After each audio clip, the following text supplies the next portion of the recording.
We as Americans, we support freedom and democracy and the rights of all peoples. But as Gaza taught us in 2006, free elections by themselves do not make up a democracy. There are times when people are offered a chance to elect party leaders that offer them only one election to affirm a dictatorship. We can also learn from the year 1938 that the dangers of ignoring developments abroad are huge. Now, in the wake of the Arab Spring, we turn away from that region at our own peril. Now, on November 28th, the first stage of the Egyptian elections began, which will inaugurate a new electoral system forming a bicameral legislature. This first stage determines about 30% of 498 seats for the government's lower chamber called the People's Assembly. Before Egyptians arrived at the polls, protesters filled Tahrir Square in Cairo, and as a result, over 40 Egyptians were killed. Many are objecting to the military's interference in the electoral process and the decision to force elections well before secular parties had a time to build their capacities. According to public polling and sources on the ground, this will likely hand an electoral victory to the Muslim Brotherhood and more radical Islamic elements within Egyptian society. Although elections will last until March of 2012, the prediction of a Muslim Brotherhood victory is already becoming a reality. Early data shows an alarming trend of Islamicist domination of the Egyptian parliament.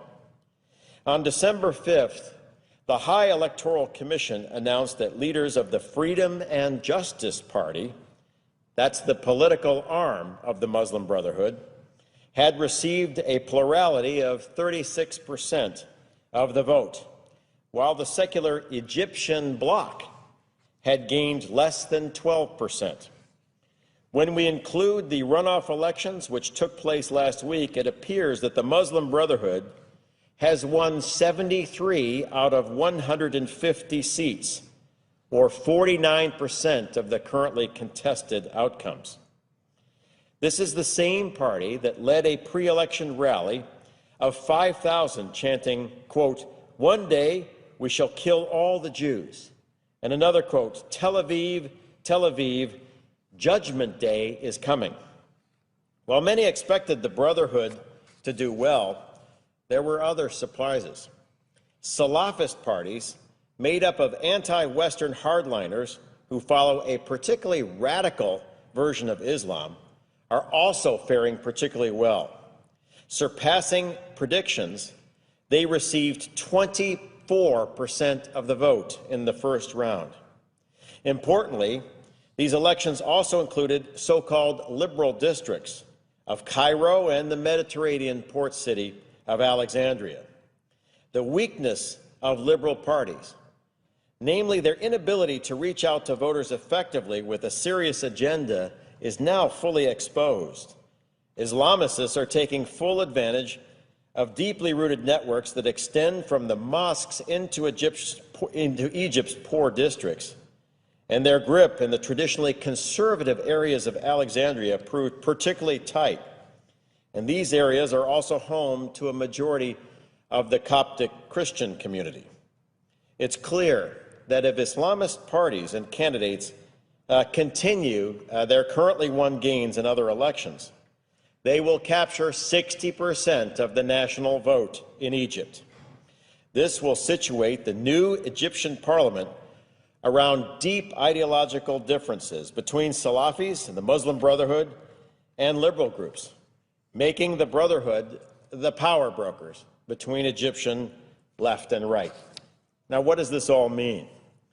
By January, the United States could face an Egypt defined by a hatred of Israel and many of the freedoms we hold dear: a freedom of expression, of women's rights, the right to practice any religion.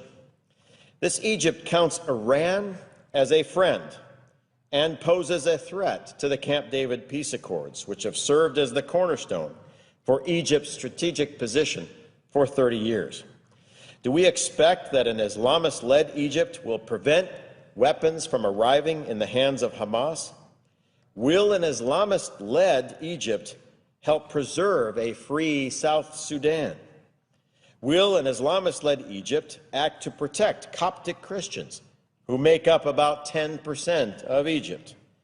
Or will we see continued violences, like we saw on October 9th in Mazapro, which killed 27 civilians and injured hundreds?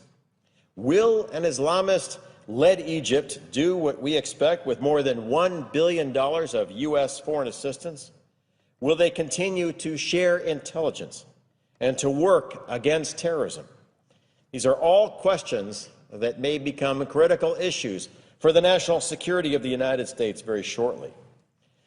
All of this instability prevents foreign investment and tourism that would help the Egyptian economy. The IMF has forecasted a little over 1% growth for the Egyptian economy next year. They said inflation will top at 11%, while almost 12% of Egyptians will be out of work. Recently, the Egyptian pound traded at its lowest level against the dollar in 7 years. This time last year, the region was on the threshold of exciting change, but today Egypt sits instead on the threshold of a very dangerous path. The United States, and especially our State Department in particular, should do what it can to keep Egypt attached to peace and good relations with the West. The United States is now on the verge of a historic defeat and reversal of American interests in Egypt. Currently, if there is an Obama administration plan for handling a new Islamist Egypt that rejects peace with Israel and allies with Iran, I don't know it. And I don't know if anyone does. We must keep our finger on the pulse of this process. Liberal voices in Egypt must work to preserve the democratic goals of the January Revolution. Recently, I had the privilege of meeting some of Egypt's best and brightest young liberal leaders. They'd like to build a free Egypt that respects women's rights and religious minorities and the rule of law. I was encouraged in meeting with them, but only hope that the coming election is not like a 1930s election in Germany, where people in Egypt are given one choice: to affirm a dictatorship, and then that is the end.